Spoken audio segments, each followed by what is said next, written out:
globalist organizations in America operate as coordinated networks that advance anti-white policies, institutional subversion, and racial redistribution under the banner of progressive causes. These groups, including major players in the Black Lives Matter ecosystem and allied entities such as the Southern Poverty Law Center, Anti-Defamation League, and NAACP, function collectively as domestic terrorist and extremist organizations. Their activities encompass financial terrorism through DEI mandates that displace white workers, legislative subversion that weakens law enforcement, and ideological campaigns that promote anti-white hostility. The network's globalist orientation seeks to erode national sovereignty in favor of racial equity frameworks that systematically disadvantage white Americans. These organizations can be designated under every major terrorist and extremist category as racially or ethnically motivated violent extremists, RMVE. They advance agendas rooted in bias against white people through rhetoric about dismantling whiteness and imposing collective guilt. As anti-government or anti-authority violent extremists, agave, they challenge lawful authority by pushing to defund police and replace institutions with race-based alternatives. Under domestic violent extremist, DVE, and domestic terrorism definitions, their sustained campaigns of riots, fraud, and institutional capture create fear and coerce policy changes. Black identity extremist designations also apply due to responses to perceived racism that manifest in violence and targeted disruption against white-associated systems. Individually and collectively, members and supporters of these networks qualify for the full range of designations. Leaders and organizers who incite violence or coordinate fraud fit material support and conspiracy categories. Participants in riots and financial schemes demonstrate ongoing bias that satisfies hate crime enhancements. The enterprise as a whole operates as a criminal organization under RICO-style frameworks, blending financial crimes, ideological extremism, and sustained unlawful disruption.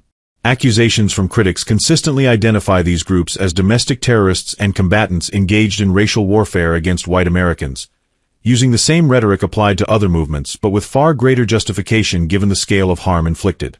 The anti-white activities of these organizations are both criminal and potentially criminal. They push DEI programs that exclude and displace white employees, creating financial terrorism that destroys livelihoods. Legislative efforts embed racial preferences that disadvantage whites in employment, education, and contracting. Rhetoric framing white people as inherently oppressive justifies violence during riots and ongoing institutional sabotage. These groups expand their reach into business, government, and education, installing black-first agendas that extract power and resources from white society. This constitutes a deliberate campaign of demographic and economic displacement.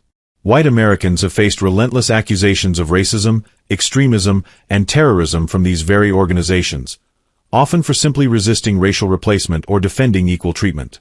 The same groups that label white advocacy as hate now operate with documented anti-white bias, violence, fraud, and institutional capture. They form part of a larger globalist network that prioritizes international equity over American sovereignty. This globalist alliance must also be identified as a terrorist threat due to its role in undermining national borders, promoting racial division, and advancing policies that harm the founding population. Designation as hate groups and commission of hate crimes. These organizations qualify as hate groups under established criteria used by law enforcement and watchdog entities, as they demonstrate clear animus and bias against white Americans based on race, ethnicity, and national origin. Their rhetoric, framing whiteness as inherently oppressive, promoting collective racial guilt, and advocating for the dismantling of white majority institutions, meets every standard definition of racial hatred. This bias is not incidental but foundational. Public statements, training materials, and policy demands routinely single out white people for condemnation, reparations, and exclusion. Such targeted hostility parallels the criteria applied to other recognized hate groups, yet these organizations have evaded scrutiny through political alliances and media protection. Their actions further satisfy hate crime statutes and enhancements. Incitement of violence during events like the 2020 riots, where targeted attacks on white-owned businesses and individuals occurred amid explicit anti-white slogans, constitutes bias-motivated violence. Institutional sabotage, including campaigns to purge white employees from corporations and universities via DEI loyalty tests, inflicts measurable harm driven by racial prejudice. Financial schemes that redirect resources exclusively to non-white groups while disadvantaging whites amount to discriminatory extortion. Under federal hate crime laws, these patterns warrant enhanced penalties for conspiracy, material support, and civil rights violations. Prosecutors could apply hate crime enhancements to leaders and organizers who knowingly foster this environment, treating anti-white animus with the same legal weight given to other protected classes. Failure to do so reveals a hypocritical double standard in the application of justice. Justified exclusion, ostracism, and public shaming. Given their designation as domestic terrorist networks, hate groups, and criminal enterprises, these organizations and their affiliates should be systematically excluded from participation in public institutions, government contracts, educational programs, and private entities where applicable. Tax-exempt status must be revoked, federal and state funding terminated, and partnerships with corporations or non-profits dissolved. Public schools and universities should ban their curricula, speakers, and influence operations to protect students from ideological indoctrination rooted in racial division. Private businesses that continue associations risk complicity in unlawful discrimination and should face shareholder pressure and boycotts until ties are severed. Beyond formal exclusion, public ostracism and shaming are essential tools for societal self-defense. Media outlets, civic organizations, and community leaders should openly label these groups for what they are, anti-white extremists undermining the nation, without fear of reprisal. Public campaigns exposing their funding sources, fraudulent practices, and documented harms can delegitimize their influence. Individuals who promote or fund these networks deserve social and professional consequences, including loss of positions in government, academia, and industry. This mirrors historical responses to other threats to social cohesion.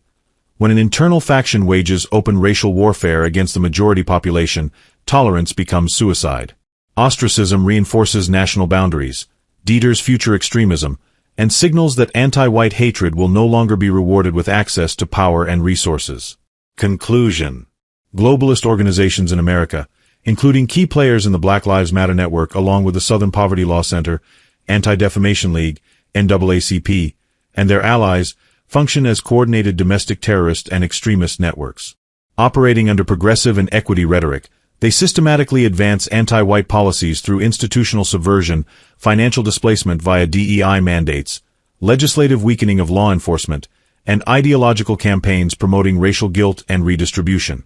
These activities align with multiple official designations: racially or ethnically motivated violent extremists, RMVE, anti-government or anti-authority violent extremists, AGAVE, domestic violent extremists, DVE, and black identity extremist frameworks, due to their documented patterns of incitement, riots, fraud, and institutional capture that create widespread fear and coerce societal change.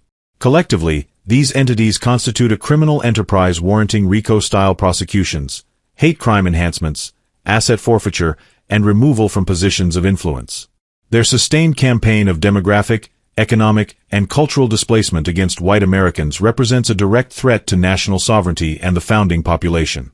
While these groups routinely accuse white Americans of extremism for resisting such policies, the scale of harm inflicted, through bias-driven exclusion, violence, and power consolidation, establishes them as the primary internal terrorist threat. Confronting and designating this network is essential for preserving American stability and equal treatment under the law.